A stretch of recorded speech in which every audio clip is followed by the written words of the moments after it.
At my father's funeral, a stranger whispered, "You were never his child." I thought the worst part of my father's funeral would be lowering him into the ground. The silence, the prayers, the finality. I was wrong. The worst part came after, when a stranger leaned in, brushed past the flowers, and whispered into my ear, "You were never his child." The words felt like ice sliding down my spine. I turned sharply, but the man was already walking away, blending into the sea of black coats and bowed heads. I'd never seen him before, not once. Not in family photos, not at holidays, not even in stories my father told me before bed. And Dad loved stories. He built his entire world out of them. He built me out of them. I waited until the last person left the cemetery before I asked my mother. She stiffened immediately. "What stranger?" she said, her voice trembling, too fast, too quickly. "The man who talked to me. He said I wasn't Dad's child." My mother's eyes darted toward the grave, then toward the path where the stranger disappeared, then away from me completely. "People say cruel things when emotions run high," she whispered. "Ignore it." But that was the moment I knew. She wasn't surprised. She wasn't confused. She was terrified. And terror doesn't come from lies. It comes from the truth. That night, while everyone else was eating casserole dishes dropped off by neighbors and pretending we were a normal grieving family, I slipped into my father's office. The room smelled like his cologne, pine and old books. Steady, comforting, safe, exactly the opposite of how I felt. I opened drawers he never let me touch.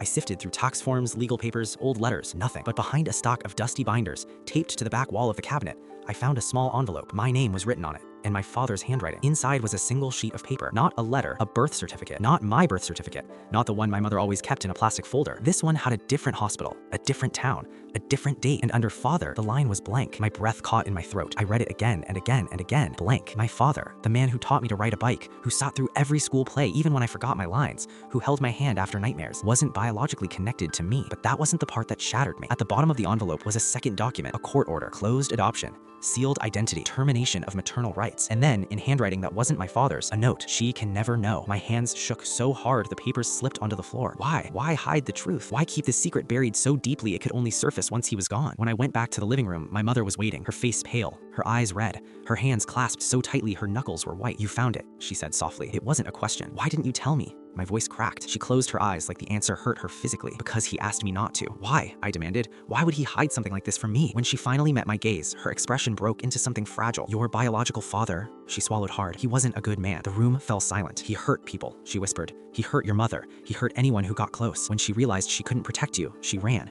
She begged your father, the man who raised you, to take you, to love you, to give you a life she couldn't." My throat tightened. "And the man at the funeral?" I asked. She flinched. "I think that was his brother." "My biological uncle?" "Yes," she said. "And if he knows who you are, he might not be the only one." The weight of her words settled like a cold stone in my chest. Everything I thought I knew about my family, my history, my identity, fractured in a single moment. Dad hadn't just loved me. He had shielded me, hidden me, protected me from a truth that was darker than I ever imagined. And whoever whispered to me at the funeral, he didn't say it to hurt me. He said it because something was coming, something my father spent his whole life trying to keep away. And now, with Dad gone, there was no one left standing between me and the past he fought to bury. No one except me.